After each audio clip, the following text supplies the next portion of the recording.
your right hand, there are pleasures evermore. Lord, we love you. Lord, we love you. Lord, we worship. Lord, we worship you in your presence. As tight and coat with hair loose, and bring it to me. And if any man say unto you, ye shall say, the Lord has in need of them, straightway ye shall send them. And this was done that it might be fulfilled, which was spoken by the prophet saying, if it's your own Bible, underline it. Tell ye the daughter of Zion, behold, thy king cometh unto thee, meek and sitting upon an ass, and a colt of foal of an ass. I will stop there. Go home, read the entire scripture to 15. Hallelujah. Amen. Read it up to 15. Now listen to me carefully. We learned about Jesus being what? Lord. Someone say Jesus is Lord. Yes. Now today we are learning about Jesus being a servant. A servant. A servant. I was sharing with our branch in Musafa. I was telling them that there were 3 workers who were learning. They were apprentices and they were learning under their boss. And one of them would not put effort in the work. So the friends will ask him, or his colleagues will ask him, why are you not putting effort in the work? Then he will say, oh, you people, you're not smart. You're not very smart. Can't you see this man? He's using you. By the time you become a boss of your own, you will not have any energy left. So reserve your energy. I am reserving my energy. And when the time comes and I become a boss of my own, I will use my energy. Now, lo and behold, they all graduated, became masters. And 2 of them who were very committed have their own business. He is still marking time. May that not be your portion. Amen. Do you know that being a servant, it is not stupidity, like to serve. Many of you are seated here, there are gifts and potential that Jesus has put inside you. Last week I said some of you are fighting God. Can't you see that since you started fighting God, everything is going bad for you? Because God has put something inside you. You know yourself. And you see, whatever God has put inside you, it's not for you. It's for you to use it to serve humanity. Am I speaking to somebody? You cannot say that you are serving God and you serve God in your comfort. No. You can't serve God in comfort. Service comes with sacrifice. Somebody say sacrifice. Sacrifice. Yeah, there's a price to pay when it comes to serving God. I'm telling you, there's a price to pay. I remember when I was in uni. I was in uni. We started a fellowship right from level 100. People used to laugh at us. I used to carry drums on my head. I used to preach from one lecture theater to another theater. And those days, people used to laugh at me. They used to mock at me. Some of you want to serve God in dignity. But when it comes to serving God, it comes with a price. There must be a sacrificial element. That is why Jesus came to die for us. You cannot serve God in your comfort. Some of you want to serve God and not get dirty. You want to serve God, but you don't want to get dirty. You want to serve God comfortably, everything working in your mascara, in your Brazilian hair, with your lipo. Serve God, come to church, listen to sermon, go home, enjoy a nice time. That is not service. Service is sacrificial. Yeah, there's a price to pay. There are some of us, if we had not called you, not even be in church. Yes. Yes. How can you say you are serving God? See, let me tell you, service to God, I will not lie to you and tell you that it's easy. It's not easy.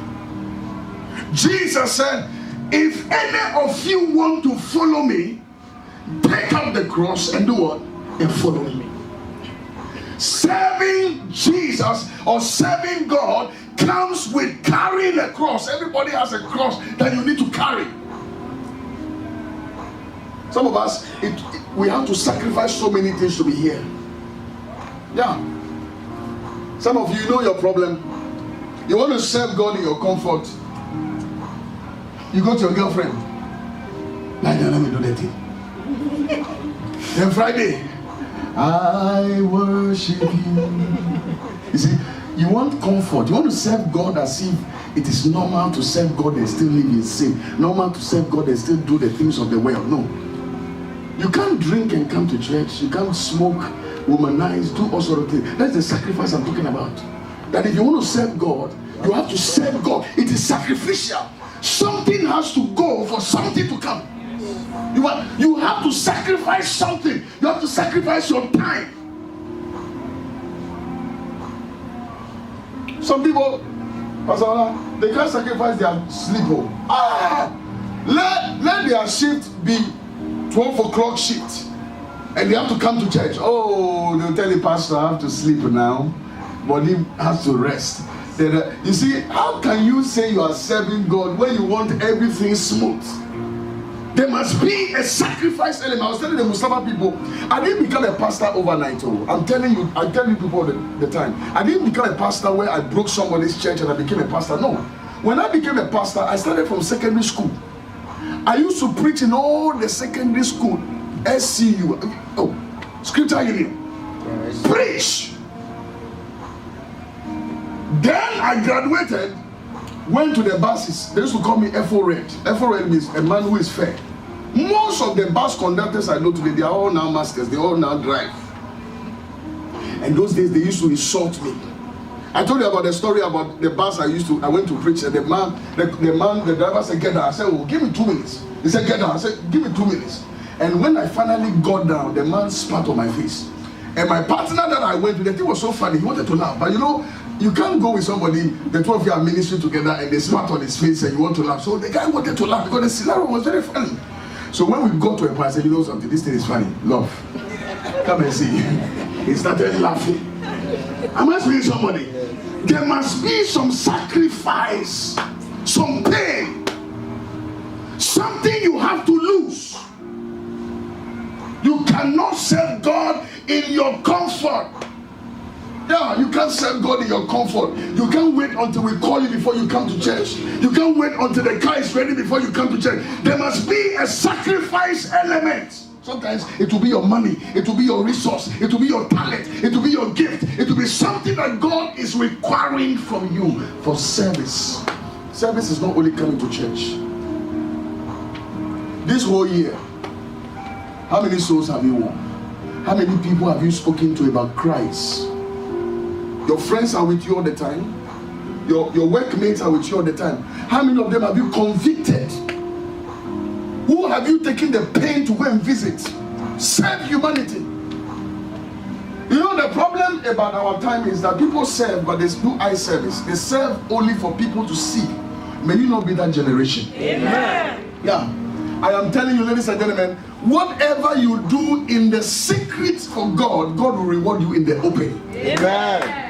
I'm telling you the truth. There are some of you, there is somebody here, you have been praying for the church. God said I should tell you he has been watching the prayers you have been saying for this ministry. You may not be playing any active role, you may not be doing anything. I'm telling you, there are people who don't do anything in the house of God, but yet they are on their knees. They are interceding for the church. They are praying for the pastor. They are standing in the gap. They are interceding. What calling, what do you have that God is requiring from you to also sacrifice to serve him?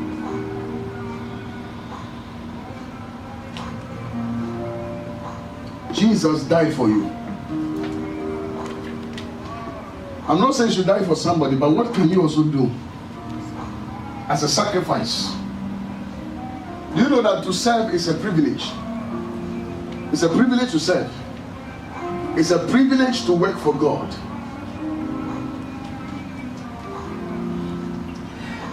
People think that when you are working for God, you have carried a burden on yourself.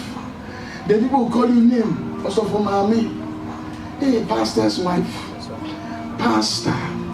Then you look weird. All your friends desert you. let all your friends desert you for Christ. For with Christ is gain. Am I speaking to somebody? Yes. Am I speaking to somebody? Yes. See, there is a friend that sticks closer than a brother. See, the people you have put your trust in the day of your adversity, they will disown you. But there is one man that when you put your effort and you serve him and you are committed, even in the day of your trial, he will not leave you alone. Am I speaking to somebody?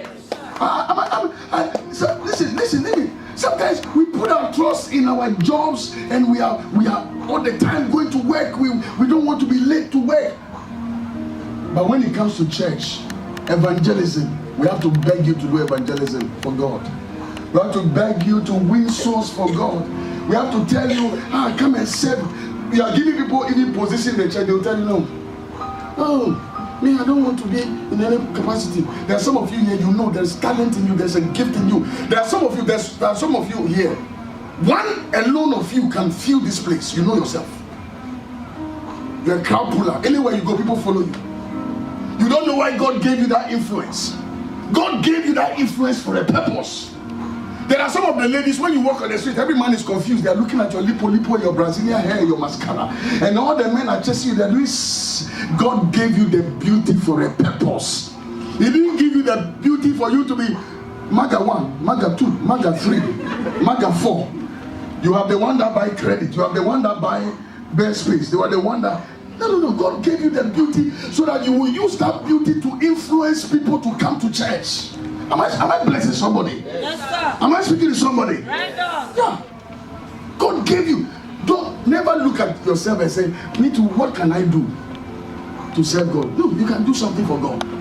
Look at somebody, tell somebody, you can also do something for God. Do you know that Jesus is not just a king, but Jesus was the King of kings, but yet he served humanity. Look at the stories of Jesus. He served. Washed the feet of the disciples as a sign of humility, service. He dined with the rich, he dined with the poor. He was everywhere. Service. Serving people. May God give us a heart of a servant. Small in my eyes, oh Lord, forgive me, and I have believed in the lies that you were unable to help me, but now, oh Lord, I've seen my wrong. I have seen my wrong in my heart, and show yourself strong. And in my song, oh Lord, be magnified.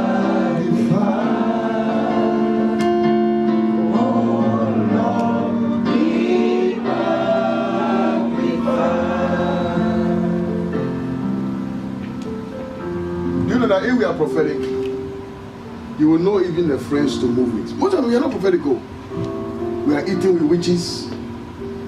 We are dining with your enemy because you're not prophetic. You're not prophetic enough. You can't even discern that this person doesn't like you. So a job is coming, then you go and tell that same friend. A door is about to open. Somebody proposes to you, wants to marry you. Go and tell that same friend because you are not prophetic. You don't know the season you have just entered.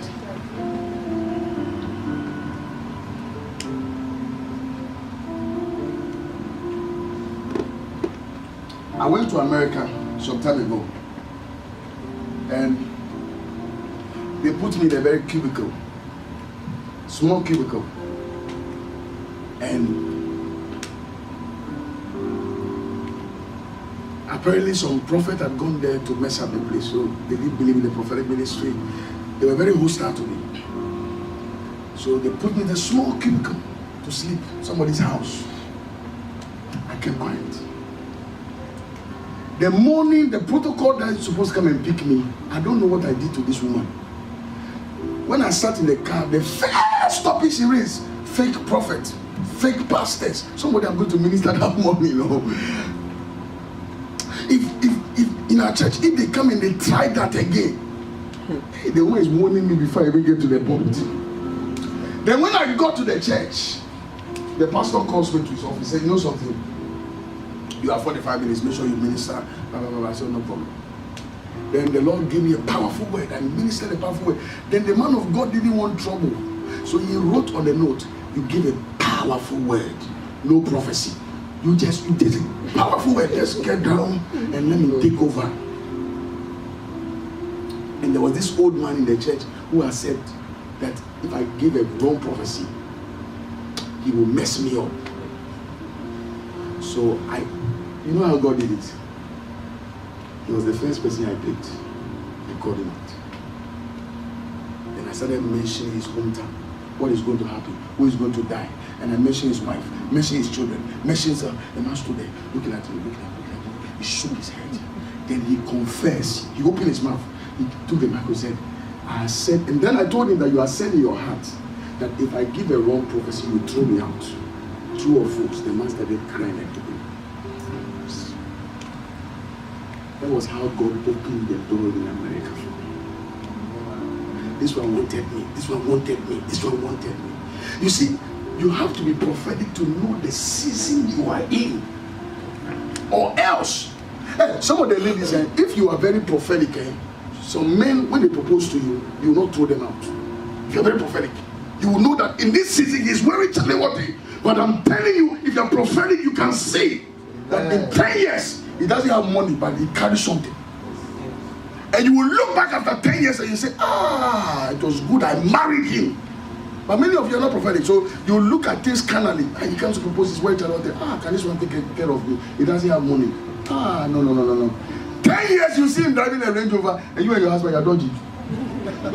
Then your husband will ask you, who are you dodgy? So, nothing, don't worry, nothing.